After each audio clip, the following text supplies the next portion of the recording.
29 मई 1453 सुबह होने से पहले एक शहर की सांसें तेज हो चुकी थी। चर्च की घंटियां बज रही थीं, लोग प्रार्थना कर रहे थे और शहर की दीवारों के बाहर हजारों सिपाही इंतजार कर रहे थे आखिरी हमले के लिए।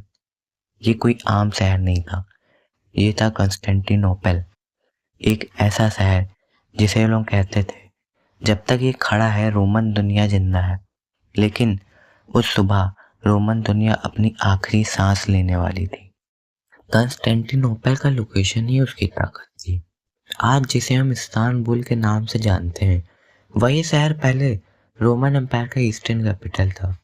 330 एडी में कंस्टेंटाइन ने इसे अपनी राजधानी बनाया था, इसलिए इसका नाम पड़ा कंस्टेंटिनोपल। यह शहर यूरोप और एशिया के बीच पड़ता था, ब्लैक सी और मेडिटेरियन के बीच का गेटवे। जो भी व्यापारी सिल्क रोड से आता उसे यहाँ से गुजरना ही पड़ता था। सोना, मसाला, रेशम सब यहाँ से बहता था। और सिर्फ पैसा ही नहीं, नॉलेज भी। यही जगह थी जहाँ रोमन कानून, ग्रीक फिलॉसफी और क्रिश्चियन धर्म का मेल हुआ। इसलिए जब वेस्टर्न रोमन एम्पायर 476 एडी में गिर गया, तब भी ईस्टर्न रोमन एम्पायर, जिसे हम बाइजेंटाइन एम्पायर कहते हैं, यहीं से जिंदा रहा और 1000 साल तक जिंदा रहा। कंस्टेंटिनोपल की सबसे बड़ी ताकत थी उनकी दीवारें। Theodosian wall, triple layer defence system, पहली दीवार, दूसरी दीवार और फिर सबसे बड़ी मेन वॉल। इन दीवारों ने 1000 साल तक शहर को बचाया।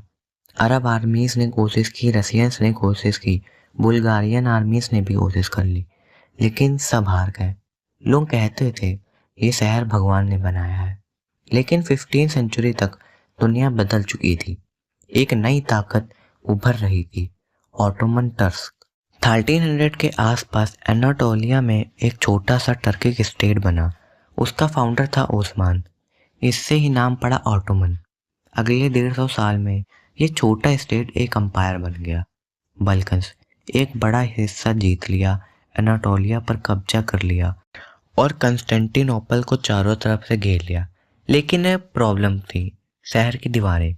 कई ऑटोमन सुल्तान्स ने ट्राई किया लेकिन फेल हो गए।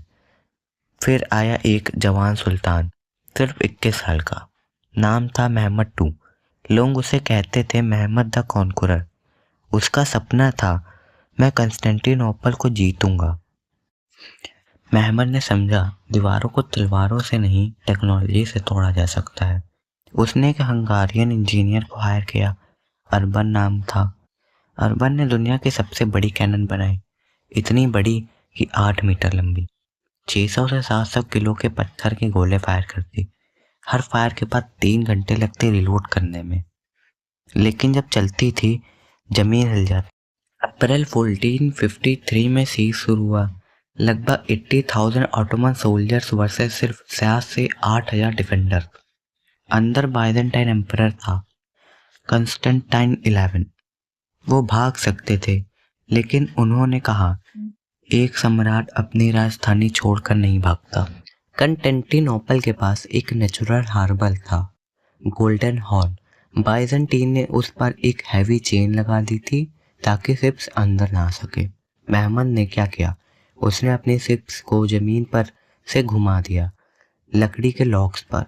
रात में पहाड़ों के ऊपर से सुबह जब लोग जागे, ऑटोमन शिप्स उनके हार्बर के अंदर थे। ये साइकोलॉजिकल शॉक था। सिटी के लोग समझ गए ये सुल्तान अलग है। 29 मई 1453 सुबह से पहले फाइनल असॉल्ट शुरू हुआ। 3 वेव्स में अटैक हुआ। पहले इरेगुलर ट्रुप्स, फिर एनाटोलियन फोर्सेस, फिर एलीट। एक छोटा सा गेट करको पोल्टा शायद खुला रह गया। ऑटोमन सोल्जर्स अंदर घुस गए।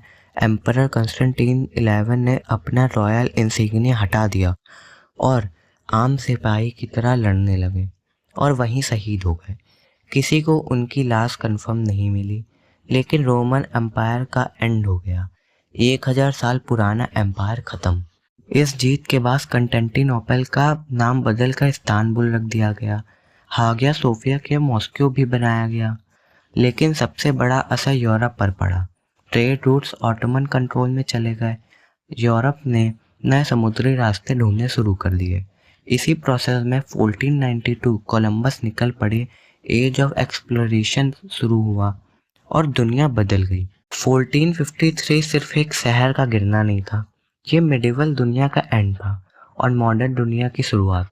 कभी कभी इतिहास तलवार से नहीं, एक कैनन से भी लिखा जाता है।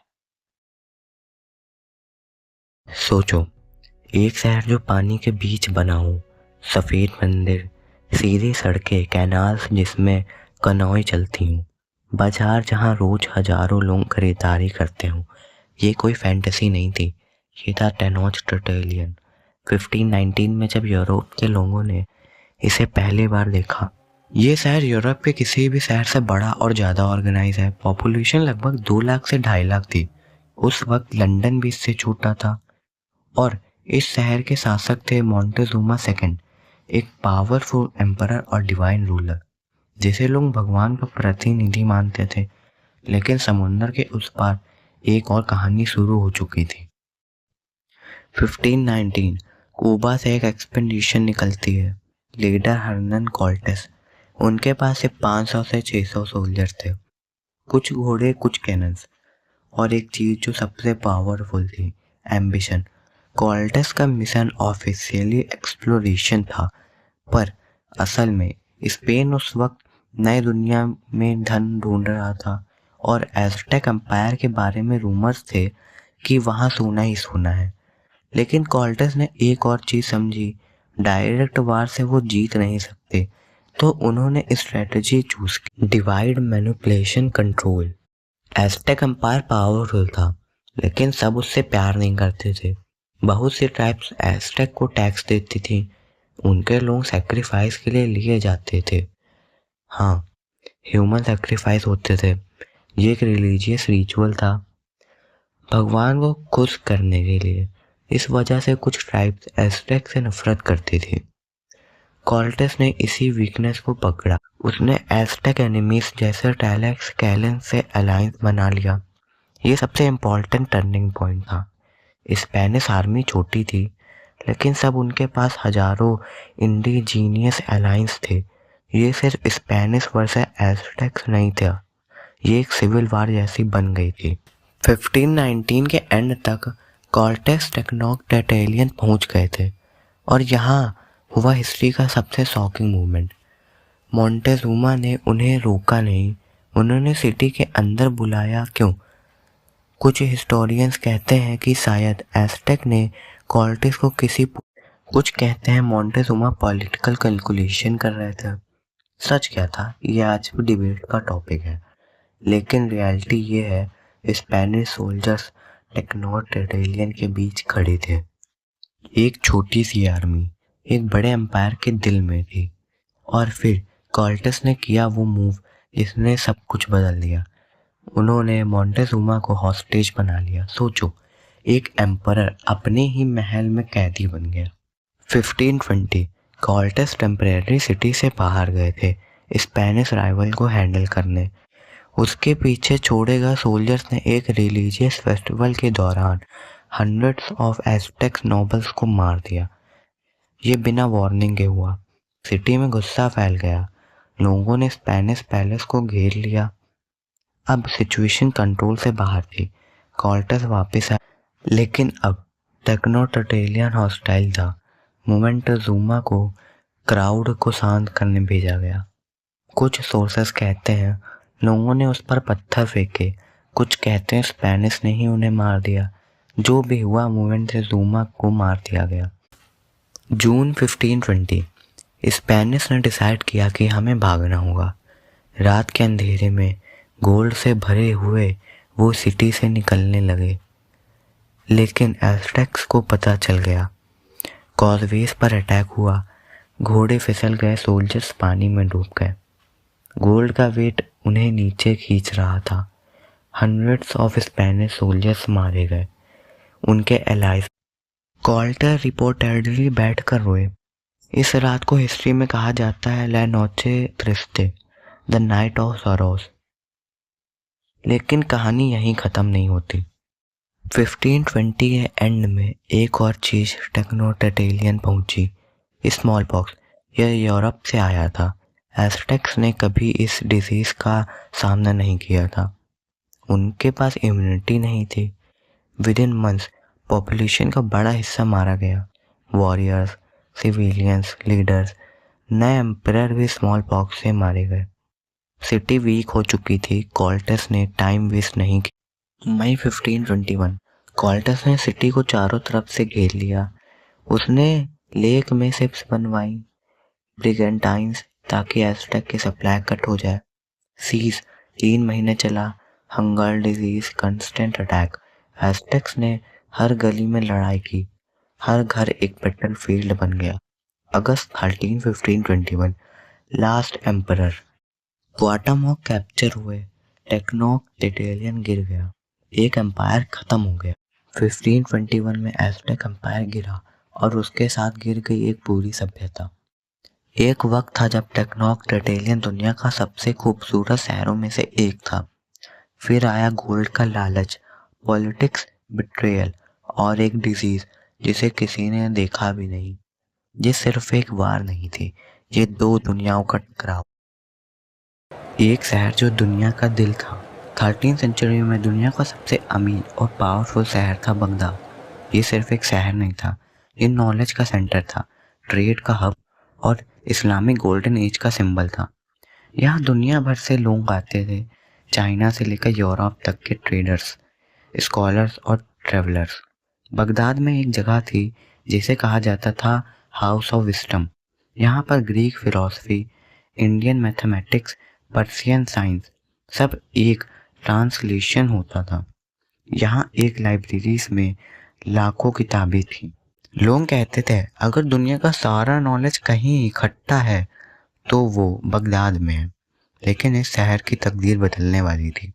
दूर ईस्ट में एक ऐसी ताकत उठ चुकी थी जो दुनिया की सबसे बड़े एम्पायर को तोड़ चुकी थी। उन्हें कहते थे मंगोल और उनका अगला टारगेट था बगदाद। 13वीं सेंचुरी तक मंगोल एम्पायर दुनिया का सबसे बड़ा एम्पायर बन चुका था। इस एम्पायर की फाउंडेशन रखी थी जंगीज खान ने। उसकी आर्मी लाइटनिंग की तरह अटैक करती थी। सिटीज जो रेजिस्टेंस करती उन्हें कंप्लीटली डिस्ट्रॉय कर दिया जाता था। मिलियंस लोग मारे गए मंगोल आर्मी के द्वारा। और अब जंगीज खान ने पोटा हुलाकू खान को एक नया मिशन दिया। मिशन था मिडिल ईस्ट को कॉन्कवर करना। इस मिशन का सबसे बड़ा ऑब्स्टिकल था अबसिड कैलाफेट, जिसका सेंटर था बागदाद। हुलागू ने बगदाद के रूलर को एक मैसेज भेजा। मैसेज सिंपल था, सरेंडर करो या डिस्ट्रक्शन का सामना करो। लेकिन बगदाद के कलीफ ने गलती कर दी, एक ऐसी गलती जो पूरे शहर की बर्बादी बन गई। बगदाद के रूलर थे कलीफ अल मुस्तासिम। वो अब्बासिड डायनेस्टी के लास्ट पावरफुल रूलर थे। लेकिन एक प्रॉब्लम थी, कलीफ को लगता था कि बगदाद इतना पावरफुल है कि कोई भी उसे डिस्ट्रॉय नहीं कर सकता। उनके एडवाइजर्स ने भी उनको गलत एडवाइस दी। उन्होंने कहा मंगोल्स को अंडरएस्टिमेट करो। कलीफ ने हुलागू खान को रिप्लाई, और उस रिप्लाई में उन्होंने बेसिकली मंगोल्स को थ्रेट कर दिया। ये डिसीजन हिस्ट्री की सबसे बड़ी पॉलिटिकल मिस्टेक्स में से एक बन गई, क्योंकि हुलागू खान इंसल्ट बर्दाश्त नहीं करते थे। उन्होंने तुरंत ऑर्डर दिया। बगदाद पर अटैक की प्रिपरेशन शुरू हो चुकी थी और अब दुनिया की सबसे खतरनाक आर्मी बगदाद की तरफ आगे बढ़ रही थी। 1257 के एंड तक हुलागू खान ने मैसिव आर्मी रेडी कर ली थी। यह आर्मी सिर्फ मंगोल्स की नहीं थी, इसमें शामिल थे Mongols horse archers, Chinese engineers, Persian soldiers, Turkish warriors. Total army 1 lakh से ज़्यादा सोल्जर्स की थी और उनके पास था एक सीक्रेट वेपन, सीज मशीन्स, कैटापुल्स और जाइंट वार मशीन्स जो शहर की वॉल्स को तोड़ सकती थी। जनवरी 1258 मंगोल आर्मी फाइनली बागदाद पहुंच गई। उन्होंने शहर को चारों तरफ से घेर लिया। बागदाद की वॉल स्ट्रॉन्ग थी, लेकिन मंगोल्स की स्ट्रेटजी उससे भी ज़्यादा पावरफुल थी। अब एक ऐसी सीज शुरू होने वाली थी जो हिस्ट्री की सबसे डेविस्टेटिंग अटैक बनने वाली थी। बगदाद की घेराबंदी हो चुकी थी। 29 जनवरी 1258 मंगोल आर्मी ने ऑफिशियली बगदाद की सीज शुरू कर दी थी। कैटापुल्ट ने मैसिव स्टोन शहर पर फेंकी, वॉल्स टूटने लगी। मंगोल इंजीनियर्स ने टिग्रिस रिवर के पास डिफेंस डिस्ट्रॉय कर दिया था। बागदाद की आर्मी ने रेजिस्टेंस करने की कोशिश की, लेकिन मंगोल टैक्टिक्स अनस्टॉपेबल थी। कुछ ही दिन में मंगोल्स ने बागदाद की आउटर डिफेंस डिस्ट्रॉय कर दी। खलीब को अब समझ आ गया था कि अब सिचुएशन आउट ऑफ कंट्रोल हो चुकी है। अब सरेंडर के अलावा कोई ऑप्शन नहीं बचा था। लेकिन अब बहुत देर हो चुकी थी, क्योंकि हुलागू खान का प्लान सिर्फ विक्ट्री नहीं थी, उसका प्लान था हिस्ट्री का सबसे ब्रूटल सैक ऑफ सिटी। 5 फरवरी 1258 मंगोल आर्मी ने बागदाद की मेन वॉल्स तोड़ दी थी। अब शहर कंप्लीटली एक्सपोज्ड था। थाउजेंड्स ऑफ मंगोल सोल्जर शहर के अंदर घुस चुके थे। बागदाद की आर्मी ने लास्ट अटेम्प्ट किया रेजिस्टेंस का, लेकिन मंगोल वॉरियर्स एक्सपीरियंस्ड और रूथलेस थे। स्ट्रीट में इंटेंस फाइटिंग शुरू हो गई, हर तरफ आग लग चुकी थी और भाग दौड़ थी। बागदाद जैसा पावरफुल शहर धीरे धीरे गिर रहा था और कुछ ही दिन में मंगोल्स पूरे शहर पर कंट्रोल पा लेते हैं। जब मंगोल्स ने शहर कैप्चर कर लिया था, तब हुलागू खान ने एक शॉकिंग ऑर्डर दिया। उसने कहा बागदाद को कंप्लीटली डिस्ट्रॉय कर दो। अगले कई दिनों तक मंगोल सोल्जर्स ने शहरों में लूटिंग और डिस्ट्रक्शन शुरू कर दिया। हिस्टोरिकल रिकॉर्ड के मुताबिक लाखों लोग मारे गए, घर, मार्केट और प्लेसेस सब जल रहे थे। बागदाद को कभी दुनिया की सबसे रिच शहर कहा गया था, अब एक बर्निंग बैटलफील्ड बन चुकी थी। बागदाद की सबसे बड़ी ट्रेजेडी थी लाइब्रेरी का डिस्ट्रक्शन। हाउस ऑफ विस्डम जैसी लेजेंडरी जगह को भी डिस्ट्रॉय कर दिया गया। Thousand rare book Tigris river में फेंक दी गई।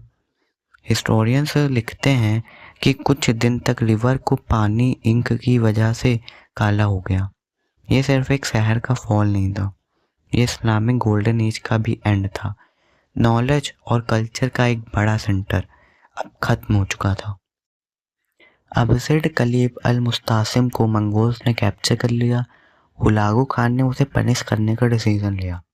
हिस्ट्री में अलग अलग वर्जन्स मिलते हैं, लेकिन एक फेमस स्टोरी के मुताबिक कलीब को एक कारपेट में लपेट कर हॉर्सेस से कुचलवा दिया। लेकिन इसके साथ ही 500 साल पुरानी अबसिड कलीफेट का एंड हो गया।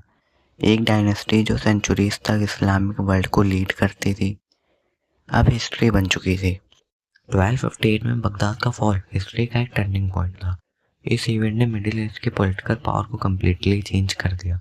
इस्लामिक वर्ल्ड का सेंटर शिफ्ट होने लगा और मंगोल एम्पायर का टेरर पूरी दुनिया में स्प्रेड हो गया। लेकिन बगदाद की लेगेसी कभी खत्म नहीं हुई। आज भी हिस्टोरियंस कहते हैं अगर बगदाद डिस्ट्रॉय ना होता तो दुनिया का साइंटिफिक और कल्चरल हिस्ट्री शायद बिल्कुल अलग होती। द फॉल ऑफ बगदाद सिर्फ एक सिटी का डिस्ट्रक्शन नहीं था, ये सिविलाइजेशन का एक गोल्डन एरा का एंड था।